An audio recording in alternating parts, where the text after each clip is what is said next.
everybody, and welcome to A Balanced Life here on Black Star Network. Each and every week, we are bringing you tips, tools, and content that you can put in your go bag. Let me tell you, as we jump off into this new year, already, sometimes we can feel stressed, overwhelmed, and really already overextended.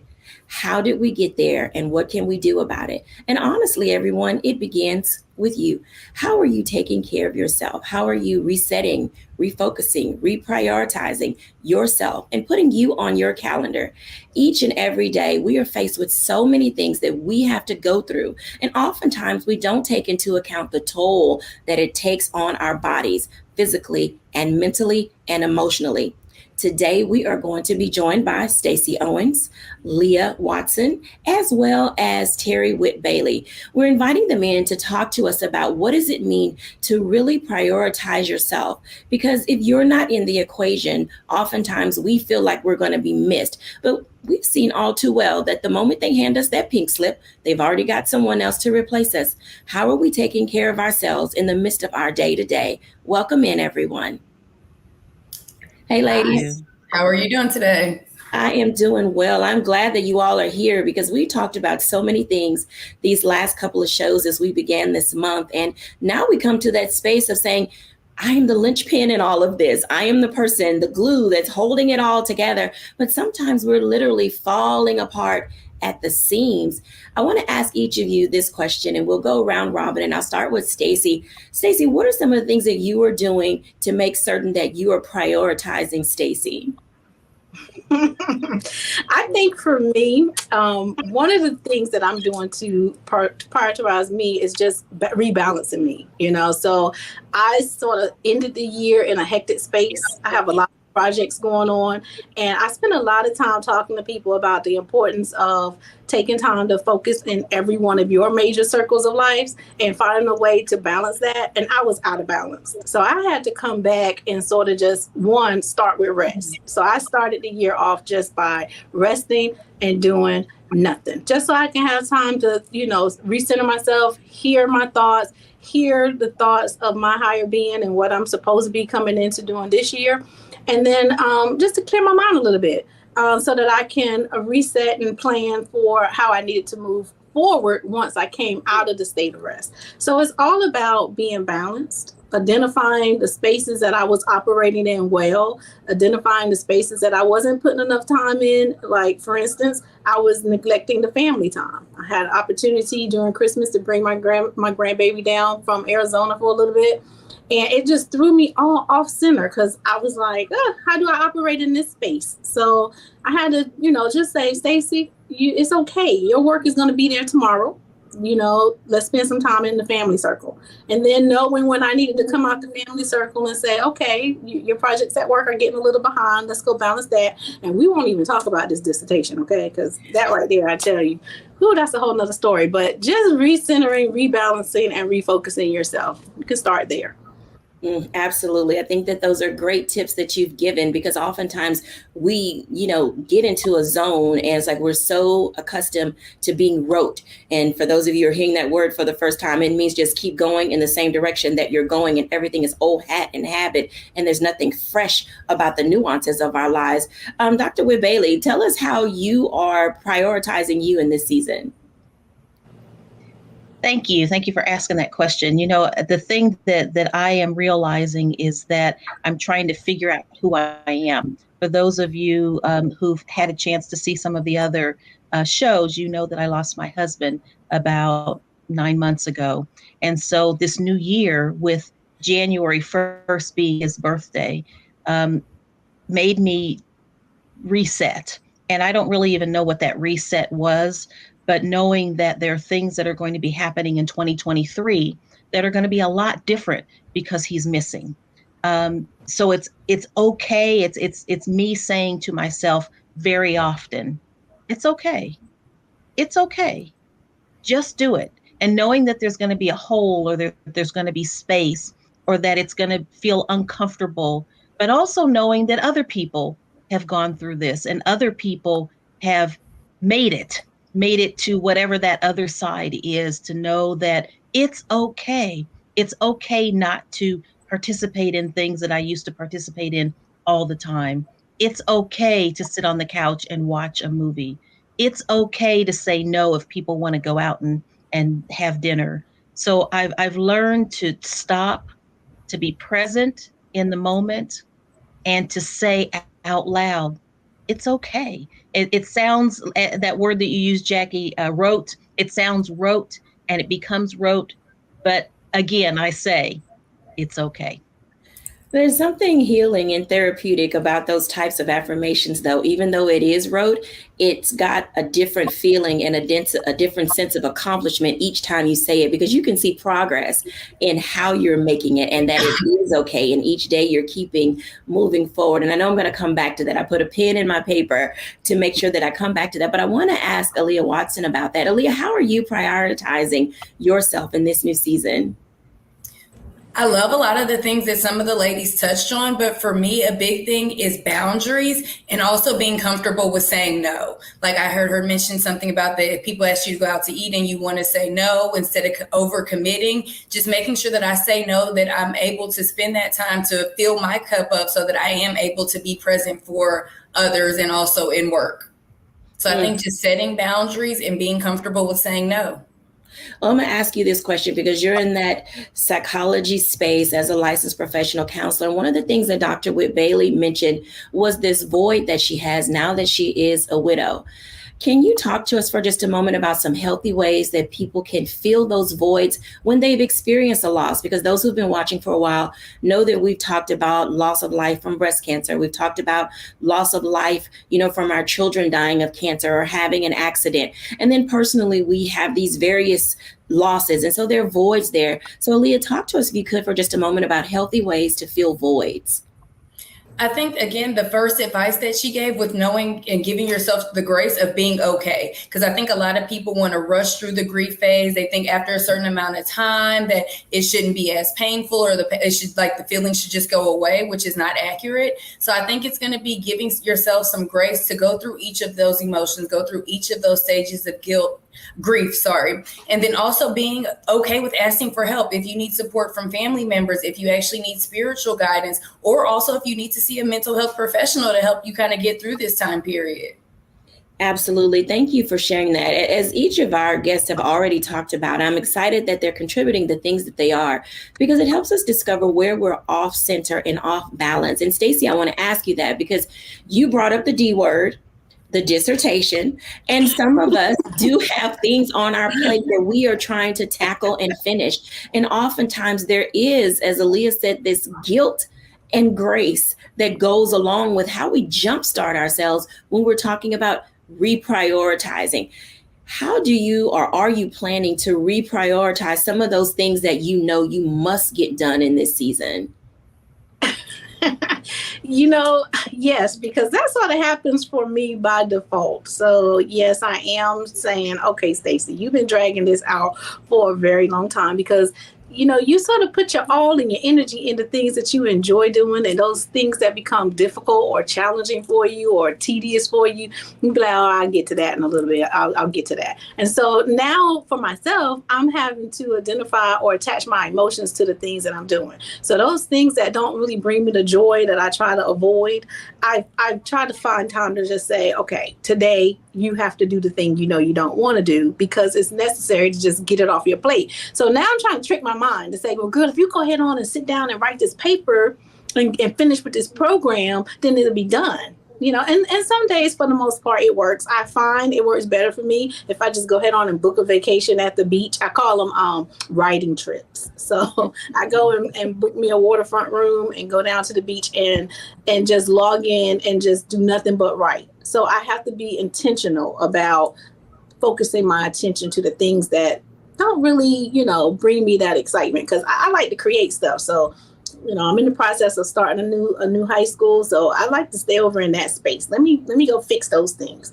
So just, find those things that are attached to your emotions, and the things that, you do not like doing, don't let it become a procrastination project. Just force yourself to get through it. Map it out. I sort of write down a massive things to do list, and then I laugh at it. And then I say, okay, let me pick the first 5 things that I feel like I can really do today. So just I like that. I like that. You literally gave me the perfect segue. I like if each of you would give our audience something to be. And Stacey, you just mentioned the I word that I think is very important, which is be intentional. And I think that being intentional helps people focus themselves to reset priorities. Dr. Bailey, what is something that you would say that you would like for the audience to be as they begin to move forward? What is your be for them? Well, the first thing that popped into my head is what I'm going to say, and that is be brave. Sometimes we have a fear of getting it done, and I'd like to give Stacey a piece of advice. It took me 3 tries to get my dissertation done. And on the 3rd try, I was in the process of working on my dissertation, and I was fussing about it and complaining and, worried about trying to get this done. And there was a young man, a young student that looked at me and he says, "It's just a paper." And I was insulted. I thought, how could you? How dare you? And a couple of days later, I thought about that. And I said, you know what? It's just a paper. And it gave me the ability to be brave enough to do it. And I don't know if there was just a fear. I don't know what was stopping me, the procrastination, but being brave through situations, things that you're afraid to do. You're afraid to be successful sometimes, or afraid that you might miss out, or afraid that you might mess up. But have that feeling of being brave, standing a little bit taller, taking a deep breath, counting down from 10, bringing somebody along with you. But I would say that would be mine. Be brave. Absolutely. Aaliyah, what would be your B for our audience today? I would say be intentional. Be intentional with the things that you put your energy in, intentional with the things that you say to yourself and others, and the reason why you're trying to reach some of these goals, and intentionally setting goals. I'm huge on thinking that people should set goals, even if they're just goals for the day or goals for the week. So be intentional with all of your actions. Absolutely. Thank you for sharing that information. When we come back after the break, let's talk a little bit about how do we relax our mind. I know it is constantly going 1,000 miles a minute, but sometimes you got to slow it down. When we're back after the break.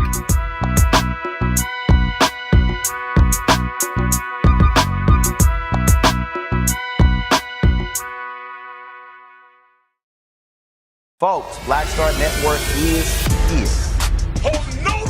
I'm real revolutionary right now. Support this man, Black Media. He makes sure that our stories are told. Thank you for being the voice of Black America, Roland. Stay black. I love y'all. All momentum we have now, we have to keep this going. The video looks phenomenal. See, there's a difference between Black Star Network and Black-owned media and something like CNN. You can't be Black-owned media and be scared. It's time to be smart. Bring your eyeballs home. You dig?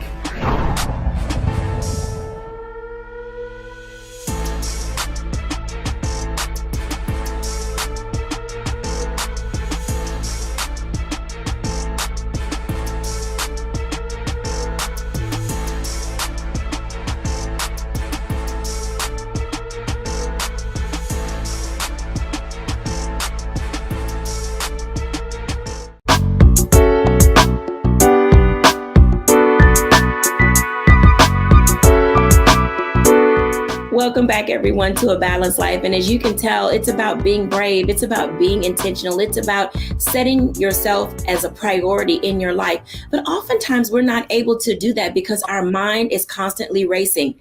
I have heard where the heart is, that's where the body goes, where the mind is, that's where our actions are. But in all of that, we have to figure out how to slow down. And I'm going to start with Stacey because as she's already mentioned, she's got tons of things on her plate. And most of you have tons of things on your plate. You left 2022 thinking about all the things you had on the back burner, some of the envelopes that you had opened, and you realize it's time to set your intention on getting those things accomplished. But it's not easy being able to do those things when your mind is racing. So Stacey, let's have a conversation about that for a moment, because, as you are a balanced living coach, you are an educator extraordinaire, and you are in that space of discovering what it means to just kind of quiet the mind in order to be able to focus on those things that are important to you.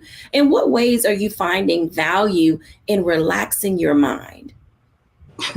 So I would use this analogy like I teach the kids when they ask me certain questions, and I'll tell them, do you want the real answer or do you want the right answer? And you always strive for the real answer. But the right answer to that is, I'm going to say, in my perfect world, I like to get up and meditate and slow my mind. But the real answer is, even when I'm meditating, my mind is still going. And I'm like, what is going on? Because I can't stop my brain. And like, in my ADHD, all these thoughts be coming into my mind when I silence myself. I think the key to that is, for me, I have to just keep doing it. And so I found how to manage that space when I say, okay, I'm going to be very intentional about sitting here. I'm going to turn the TV off. I started out saying I'm going to do 30 minutes. I'm going to do 30 minutes of meditation, right? Honey, I've been cook the dinner in my head. I've been thought about all the stuff that I was like, it's not working. This is not working. So I took it down to about 15 minutes. And I was like, okay, Stacey, you could do 15 minutes. I just had to learn how to forgive myself. So now I just lay there in complete darkness and silence. And if I can get a good 3 minutes of where I'm not thinking about anything, I just try to see the clouds going through, and whatever's important that pop up, I try to remember it. But silencing yourself is something that can be very challenging for some people, especially when you feel like you have 110 things that you could be doing at this time that you're trying to silence your mind. So now I've had to just learn how to forgive myself, give myself grace, and then force myself just to take a minute and just sit and do nothing without feeling guilty about it. I don't know if that answered the question for anybody, but let me just tell you, I'm going through right now. I think that what you said was perfect, and I'll tell you why. Because I heard you say you went from 30 minutes to 15 minutes to a minute and maybe 3 minutes, and you said it without feeling guilty about it, that you have gotten to a space where you know what your capacity is before all of these thoughts start to come into your head. And I think that that's important because, Stacey, we talk a lot about the power of negative self-talk. Right. And most people start to beat themselves up. Oh, myself, I'm so silly. I'm so dumb. I'm so crazy. I'm so whatever, because you can't stay focused on a thing. And what you decided to do is, I'm not going to beat myself up about it. I'm going to do what I can, and I'm going to be okay, to use Dr. Whit Bailey's, vocabulary. But it is getting to that space that you relax your mind enough to really figure out what the brain can handle. Right. Balancing your brain is not easy. Right. And you're right about the negative thought patterns. You do have to do a lot of work on removing those negative thought patterns. So once they start coming in, you're like, Stacey, why you can't sit here? I'll be like, honey, I stay here for 3 minutes a day. So I'm very intentional now about the voices that are coming through my mind in any moment. And if it's something negative, I'll be like, oh, okay, I can't believe that. How can I rephrase it? How can I rethink it to something positive? So, because that's what's going to keep you moving in the direction you need to go. You have to have those positive thoughts, because that's going to fuel your beliefs about yourself. And those self-beliefs becomes your superpower, because you can have all the actions, you can have all the goals, you can have everything mapped out on your vision boards that everybody's been working on the last few weeks. But if you don't have that self-belief, if you don't empower it with belief and knowing what you can do, then you'll do nothing anyway. So yeah, we worked out the negative thought patterns. You're going to have them, but you just have to know when you're having it and then refocus it. Absolutely. I want to invite Aaliyah into this conversation for a moment, because the battle of the brain, the mind is a powerful tool. And oftentimes we succumb to some of those thoughts that we have going on in our head. Aaliyah, as you are working with individuals, and even you yourself, how are you helping people, or what can you share with our audience about the battle for the mind and how important it is not to speak words of ill into yourself? I think it goes kind of something that you mentioned earlier. Wherever your thoughts go, that's kind of where your actions will contribute. But the first thing I do is encourage people to become aware of how often you think negative thoughts, because a lot of times we just go throughout the day and it's like, oh, I'm late. Oh, I hate that stupid red light. Like, you say so many negative things throughout the day that we don't notice. So I think the first thing is always awareness. Like becoming aware of, when am I doing this? How often am I doing this? Is there a certain activity that surrounds these thoughts when they do come? And then after that, working on being proactive towards countering them. Like, yes, this is one bad thing, but what are 2 positive things that came from that? Or what are 2 possible options of how this could still end up in a good way or in my favor? That's interesting. So in your favor is a very good point, because oftentimes Okay, so in this coaching arena where I sit a lot of times and in the space of pastoral counseling, people don't value or see the importance of what you just said, that they can't turn it off. How do self-limiting negative beliefs, things that you're never going to amount to anything, your parent was nothing, so you're going to be nothing. How often do people combat those thoughts, even when they're doing great and positive? That self-sabotaging seems to kick in and they can't relax their mind because other people's words are playing in their head. Mm-hmm. And it's kind of like a snowball effect. It starts off real small, little tiny thoughts. And the next thing you know, you have actually completely talked yourself out of an opportunity or into trying something different or taking a leap of faith because you believed all these thoughts and you keep building up and feeding that voice. Versus if we try to at least pause that voice and at least reach out for something positive, if that means consulting a friend to kind of bring you back to reality, consulting your higher power, or just kind of maybe doing some type of mindfulness activity to bring yourself to what's in the present now and what can I control. There is power in the exhale. That's all I'm going to say, because sometimes you got to and just dump it in that deep breath. And we often don't give ourselves space, and relaxing the brain can sometimes come from breathing exercises. As Aaliyah said, talking to people that you trust. And as Stacey said, knowing when to just let go of that idea. And we do have difficulty being able to let go and release ourselves from things. So I'm going to ask both of you this. I'll start with Stacey. Stacey, when do you decide to just let it go? I'm not going to even answer the question. When do you decide to just kind of let it go? Well, now it depends on what I'm letting go. Okay. So if it's work related and I feel like I'm overwhelmed and it's starting to affect my mental, my health, I'm exhausted, I'm tired, I'm feeling bad about it, I'll let it go for a moment. If it's something that I can just let go and don't have to do, let me delegate or relegate to somebody else. Let me give it to somebody else to do. If it's a person, because now I'm in this stage in my life now where I'm letting a few people go. And it's harder to let go of people, but I've been doing a real good assessment about who's close to me, who's around me right now, and what are you saying to me? What are you feeding about me? What are you speaking about yourself around me? Because sometimes you don't even have to be talking negative around or surrounding me, but you could be talking negative about yourself, and you're just draining me having to listen to it. So I'm now just doing that assessment of who are these people around me that can be influencing my earwaves, right? I'm just in what's coming out your mouth. If it's too negative and it's starting to slow me up, I'm spending a lot of times thinking about your mess, then it's time for me to let you go. But I heard Oprah say the other day in one of her quick reels, she was like, you can let people go that's close to you, just depends on how you do it. If you let them go in love, then later on in life, you'll be able to go back and recover some of that. So I've been thinking about, how do I let people go in love? How can I say, okay, I'm going to still speak to you every now and then, but you just can't have total access to me right now. Because, sometimes we can just create spaces for ourselves that create negative energy. And right now I'm protecting my space, my energy, my thoughts, all of that. You have control over that. You control what you allow to penetrate and influence you. So just get control.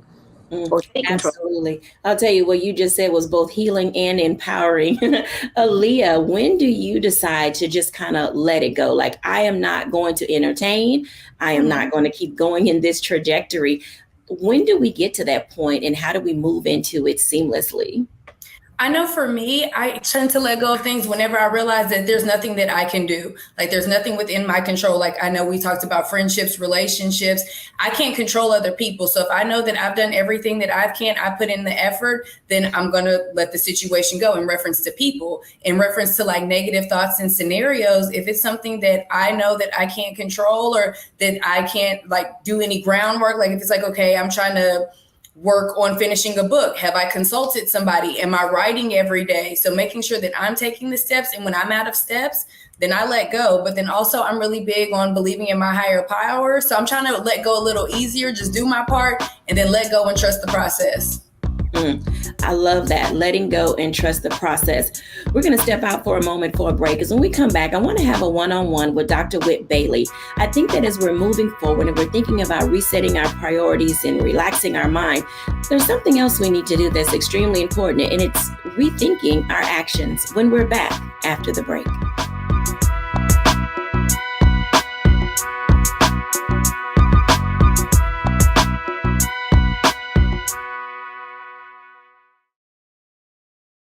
Don't you think it's time to get wealthy? I'm Deborah Owens, America's Wealth Coach, and my new show on the Black Star Network focuses on the things your financial advisor or bank isn't telling you.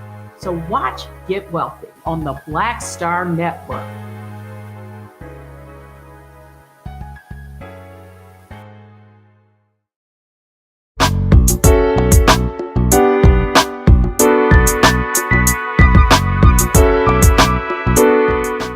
Welcome back, everyone, to A Balanced Life. And I'm excited to invite into this conversation Dr. Terry Whit Bailey. She is the leader of the Center for Leadership Development. And whether you like it or not, you are a leader. You may not like the way you do it. You may not feel comfortable in it, but you are at least a leadership of one. And that one is yourself. Dr. Whit Bailey, thank you for joining me. Absolutely. Thank you for having me. Oh, absolutely. So let's have a conversation about how do we get to this place of rethinking our actions? Because sometimes our personality, the people that we work with, that coworker space that we're in, we can become too comfortable. We sometimes think of our coworkers as family, but there is this level of separation that is professional. How are we going to get into that understanding of behavior in the workplace that's really supposed to be acceptable versus unacceptable behavior? Wow, you asked a very tough question there. Balancing between the personal and the professional. You know, and I'm not the leader, I'm the vice president. I want to make sure that that's clear. But as the vice president over the largest area of my organization, it is important to make sure that my staff understands that boundary. And I love to be friendly with the staff. I think that they are amazing. And in some ways, it is sort of like a family. But there is that line that has to be drawn to make sure that things are getting done, to make sure that people are following the standard operating procedures, if you will, of the organization. But it's also important to make sure that we are sharing and rewarding and affirming and giving grace. We can get to a point on the job where if something isn't done on a specific day, that's it. And we sometimes need to have grace because there are other things that go on in people's personal lives. In my case, it was my husband's health that, you know, my organization was very, what's the word? They were gracious in giving me the time that I needed and the space that I needed. And so I, in turn, know and understand my staff well enough to know when they need that grace, but to also be able to help them personally and professionally, privately, especially personally, but it's personally, privately, when there are issues that are going on. And I think when you start to talk about family in the workplace, that's where it can get messy, because it's very important that people don't need to know everybody else's business, but somehow they figure it out. I can't quite understand how that always seems to happen. Before the day ends, people tend to know things. So it's very important as a leader in the organization to have that level of confidentiality so that staff can come to you with personal issues so that you can help them to do their jobs well, but also to help them to know that it's okay, help them to know that you are there for them on a personal level as much as you can be, and to assist them with the professional things and or the personal things that go on. And it happens all the time. And so, yes, it is very, very important to have that. So let me ask you this question, because when we talk about rethinking our actions, in society, there are a group of people that are called job hoppers. They go from place to place to place to place, employer to employer to employer, but they often never realize that they are the commonality in the things that are happening at each of those places. In the world of balancing and helping people really think about the self that shows up at work, how can we help them identify some of their own habits and behaviors that may be the cause of them having to go from job to job to job to job? What does that look like when it comes to recognizing and identifying that you may be the issue? Yes, and it may not just be that they're going from job to job to job. They may be going from relationship to relationship to relationship, or housing to housing to housing, or friend to friend to friend. And so again, wherever you go, there you are. So you have to help. Again, sometimes people can't see that for themselves, but in love, to be able to share with individuals, this is what's happening, or to find ways as a professional to help them to see who they are professionally or personally. I spoke before in another episode about love languages, helping people to know what their love language is. Whether it's words of affirmation. And so if a person needs to be affirmed in the work that they're doing or the actions that they are doing, then we need to help them by affirming them. If it's acts of service, if we need to work with someone and they know that that's their love language, as a leader of the organization, I need to know and understand that so that I can help them to be successful. And with that, we hope that we will have greater longevity on the job, in a relationship, in an opportunity. And I think that it goes hand in hand. And understanding yourself, sometimes someone else has to help you to understand who you are. Let me invite Aaliyah into this conversation, because something that you just mentioned about the individual themselves, and oftentimes we hear people say they and them. Aaliyah, can you talk to us about not taking ownership of where you are in an equation? Because oftentimes I hear people say they at this job or these people over there, and I never hear people, or should I say hardly ever, hear people say the role that they played in a situation or circumstance or issue. It's hard for people to be accountable for their actions, especially in the workplace, whenever the consequences could be like termination, or even in kind of relationships, people don't want to look inferior. But I think that the way to kind of do that is also maybe starting off with accountability to kind of maybe lower the playing field more or less of the conversation, so people don't feel attacked, or it might be a little more easier for them to be vulnerable to admit their fault or be accountable for their actions in the situation. So being vulnerable, yes, is a very big part of it. And then also taking accountability. I love that A word that you mentioned. How do we, and this could be for either of you, some people in our workplaces are often triggered. And as you said, they feel attacked. Does that come from not being able to see that they play a part in a role? Or is it just that I refuse to be accountable to anybody? Terry, you can go first, and then Aaliyah jump in. Well, I think that I talked earlier about being brave, and sometimes we have these fears, again, that we bring to the workplace, that we're not good enough or that we didn't have the qualifications. And so when someone does ask you to do an assignment or to be a part of a group, this fear triggers, and so a reaction will happen. And I think helping people to know that as a leader, again, as a manager or someone that's overseeing folks, help them to know that you're with them, that you're helping them along the way. But I think that trigger of fear may happen because they have this fear within themselves that someone has found out about them or sees something in them that they were trying to hide. Absolutely, Aaliyah.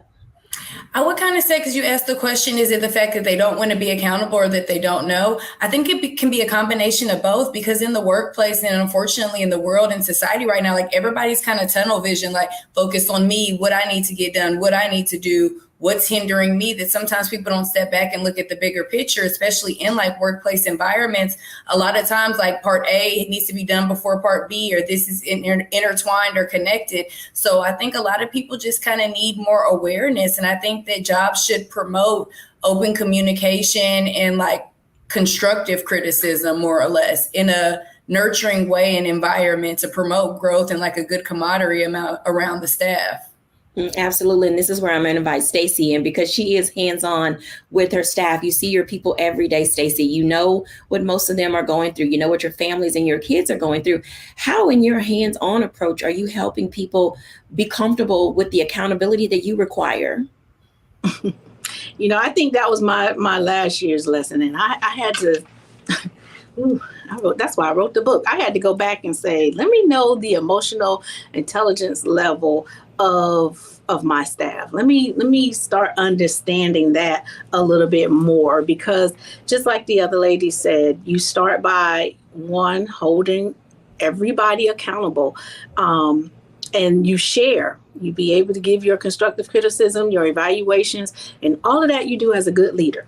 But then what about when you're doing those things and that employee take it very personal, their emotions fall apart, and then, I coined it as, I did some research on it, and it's actually a thing called the effect-driven emotion. Basically, this event, somebody told you about it, it caused fear, anger, whatever, and then it puts you in such an emotional space that now you start labeling in your emotions. You start coming to work acting one way and not being truthful about how you really feel about what's going on. So you start becoming this actor. And so now when we're interacting with each other, you're not being real. So you're not really growing from it because you're looking outward and blaming people or blaming others or so forth. So I think I had to go back and say, well, let's do some stuff with our emotional intelligence. Let's know, how do you act when you're fearful of something?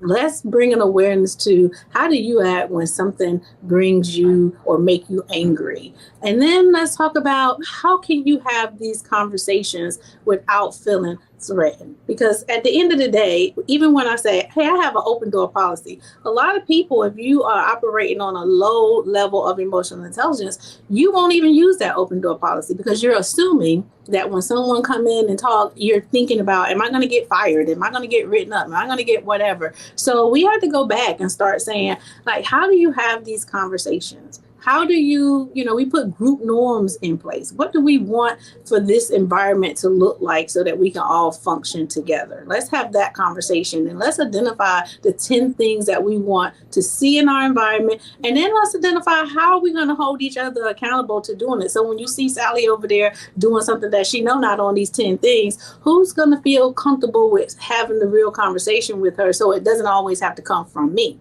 Because if we're working together and holding each other accountable as a team, and we build our team efficacy, then now we can sort of like deflate some of those emotional things that's attached to it. So we have to restructure some stuff just to improve our way that we was communicating, so that you can learn that you're learning and you're growing. What is your growth mindset? You're growing. So you can't always see if someone is coming to you with something that can improve you or improve yourself, that is something bad or negative, or you get so emotional about it. So we had to say, are we operating from a fixed mindset or a growth mindset? But at the end of the day, do you realize that it all comes back to you?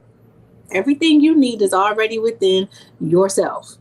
You're responsible for making yourself happy. You're responsible for making yourself. And you also have to know that the job is going to be graceful.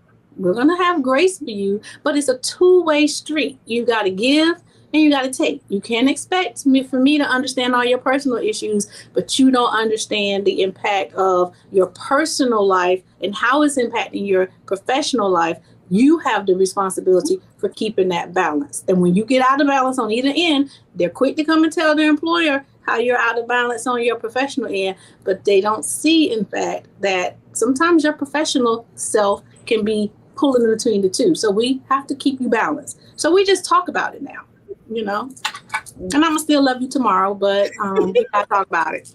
She's gonna still love you. I think that these are excellent opportunities because, as you know, we think about these things and we're getting ready to go into break. And so I'm gonna hold that thought till we come back from after the break. Thank you, ladies, for sharing that information. When we come back after the break, let's talk about that for a moment, because we're gonna reset our priorities. We're going to learn how to relax our mind. We're gonna rethink our actions. But when you think about it, there's something else that you need to do when we're back after the break.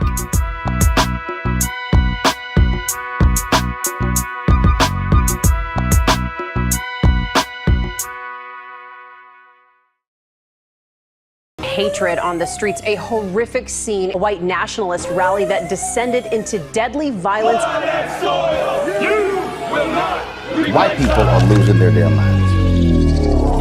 As an angry pro-Trump mob storms the U.S. Capitol, we've seen shootings. We're about to see the rise of what I call white minority resistance. We have seen white folks in this country who simply cannot tolerate black folks voting. I think what we're seeing is the inevitable result of violent denial. This is part of American history. Every time that people of color have made progress, whether real or symbolic, there has been what Carol Anderson at Emory University calls white rage as a backlash. This is the rise of the Proud Boys and the Boogaloo Boys. America, there's going to be more of this. Here's all the Proud Boys, guys. This country is getting increasingly racist in its behaviors and its attitudes because of the fear of white people. The fear that they're taking our jobs, they're taking our resources, they're taking our women. This is white fear.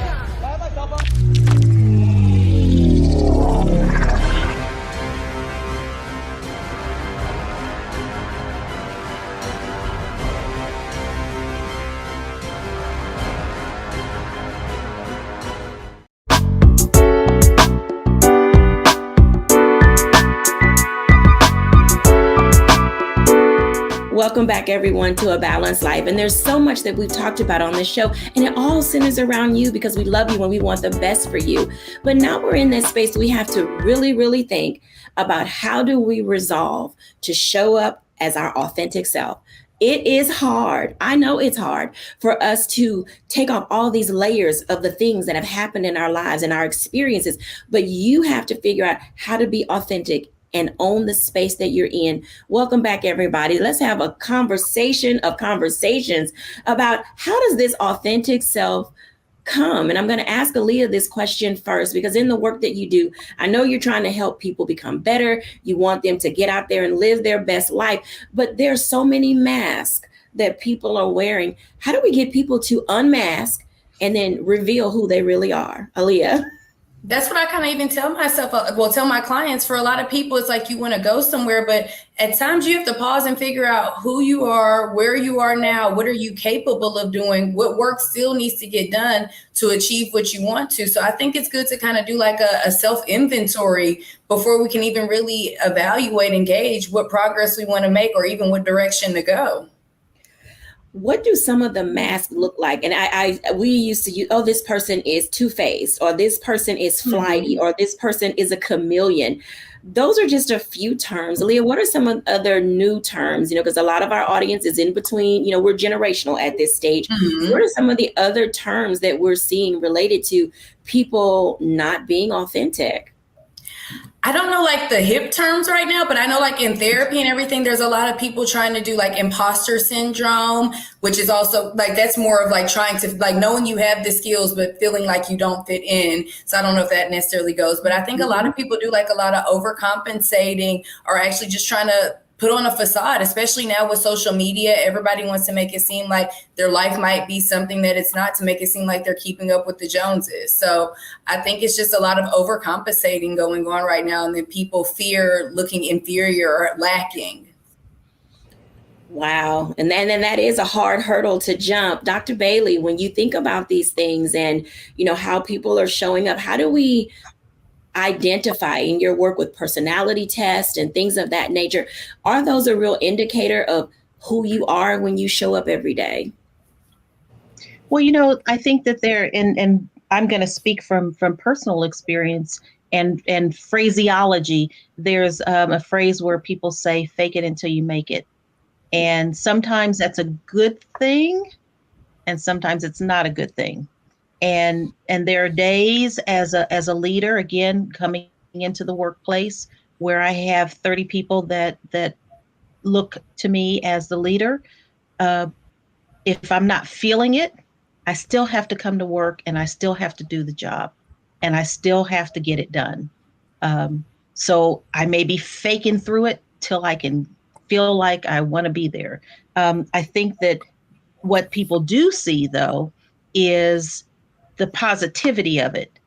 Now, people see me as a glass half full person, and I may not always be a happy person, but I have joy, and I understand where that comes from. That's my God-given gift to have joy in the things that I do, but that doesn't mean that I'm happy all the time.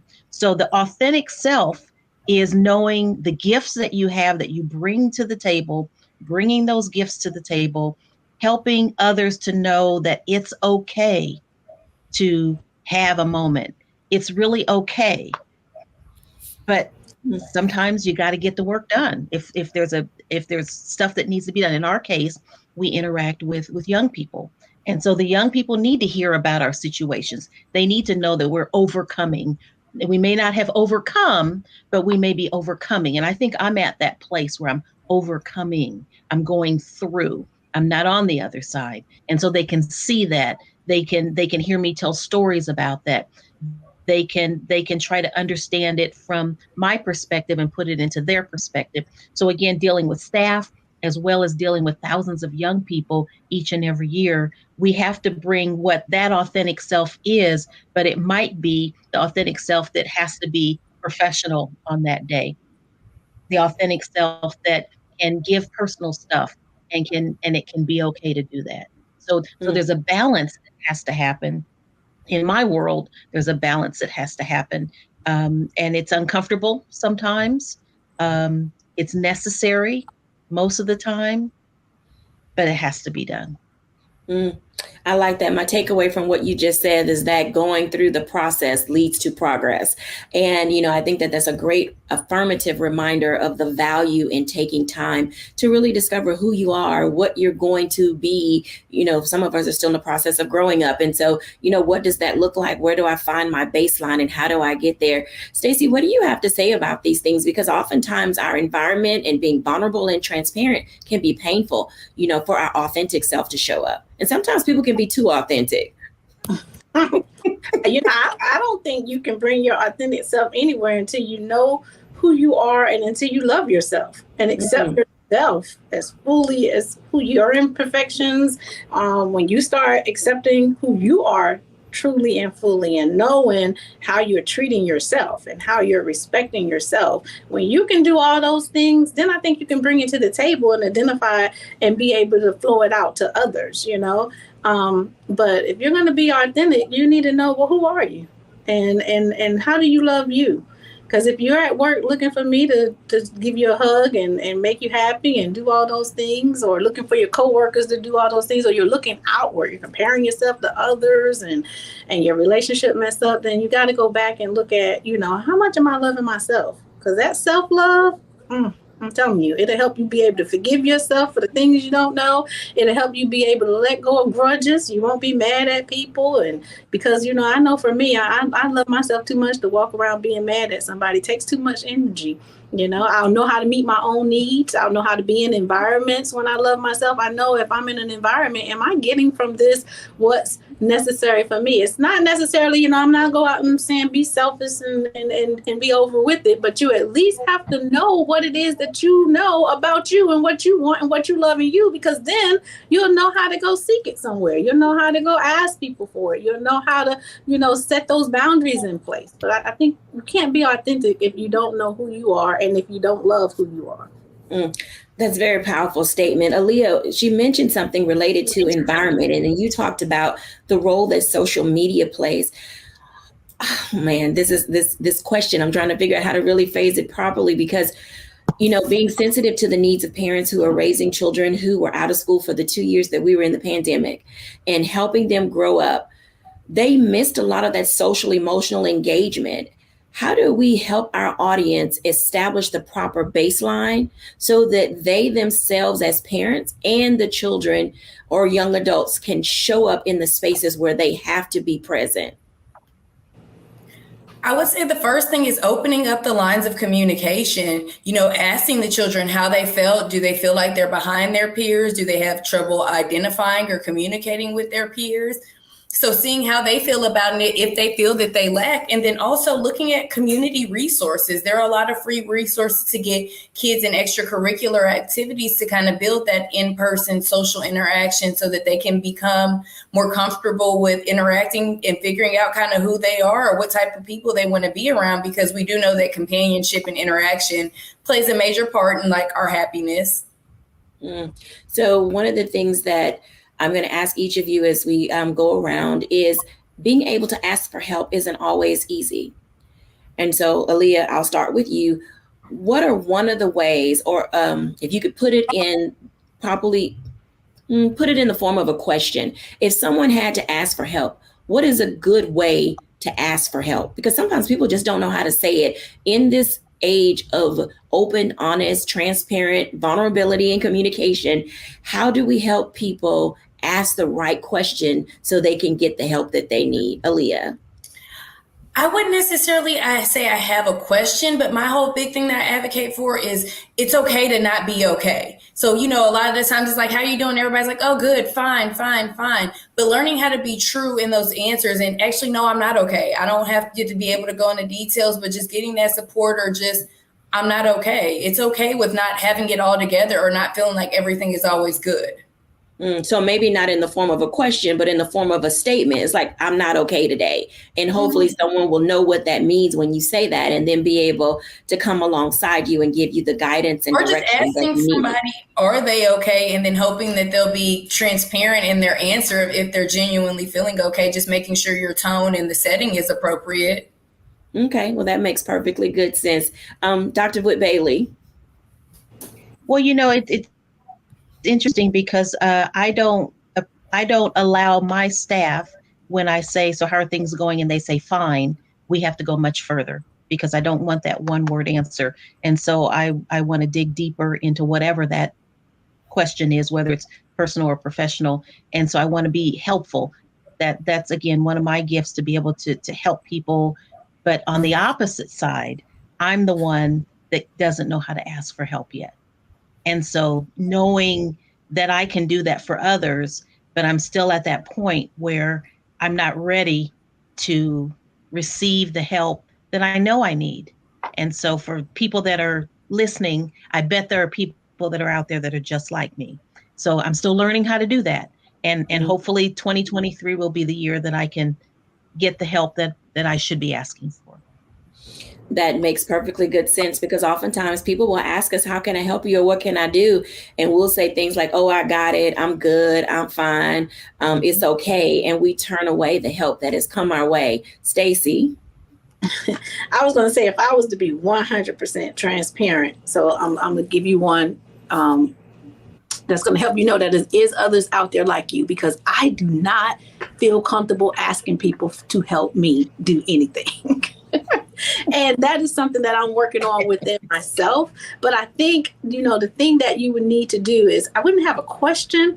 I think I'm trying to get better at least identifying what I need help in, and then being very clear about how others, if I have someone who can help me with this, what would that help look like? Because now if I had to communicate it, I can clearly list out, are you able to do A, B, C, or D? And I'm being very clear. And that way, that person, whoever I'm reaching out to ask for the help, they have the opportunity to see if their skill sets is matching to that. And if it doesn't, then it helps them to decide if this is something they should be able to step in and help me with or not help me with. I think the problem, though, is I have trust issues, and don't judge me because I'm working through that. So, it all starts with trust, being able to be in relationship with a person enough to know that I can trust that if I give you something that's very intimate to me or very close to me, or something that's, a part of a project that I'm working on, can I trust you enough to be honest about your ability to do or not do it?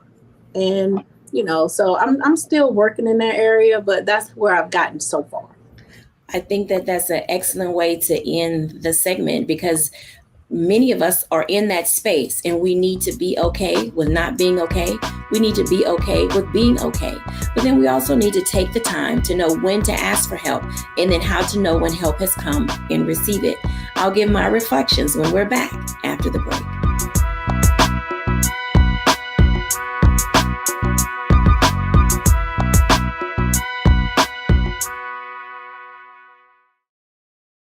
When you talk about blackness and what happens in Black culture, We're about covering these things that matter to us, speaking to our issues and concerns. This is a genuine people-powered movement. There's a lot of stuff that we're not getting. You get it, and you spread the word. We wish to plead our own cause. Too long have others spoken for us. We cannot tell our own story if we can't pay for it. This is about covering us. Invest in Black-owned media. Your dollars matter. We don't have to keep asking them to cover our stuff. So please support us in what we do, folks. We want to hit 2,000 people, $50 this month, raise $100,000. We're behind 100,000, so we want to hit that. Y'all money makes this possible. Check some money orders. Go to P.O. Box 57196, Washington, D.C. 20037-0196. The Cash App is $RM Unfiltered. PayPal is R Martin Unfiltered. Venmo is RM Unfiltered. Zelle is roland@rolandsmartin.com.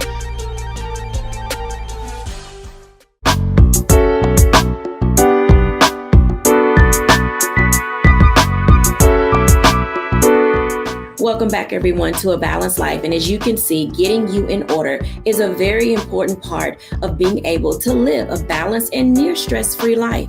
Oftentimes, we're going to need help, but we don't know how to ask. And then there are times when help comes and we don't know how to receive. And all of those things are perfectly fine as long as you know that it is important that you are able to move yourself forward by resetting your priorities, relaxing your mind, resolving that you are going to bring your authentic self to the table, and then rethinking your actions. Because oftentimes how we approach the things that come our way will either lead us down a path of not being able to ever recover from those things that we need to heal from, or it will take us right where we need to be to get the help and the support that we need. Our ask of you today is to love you and take care of yourself. Thank you, everyone, for watching. Bye now.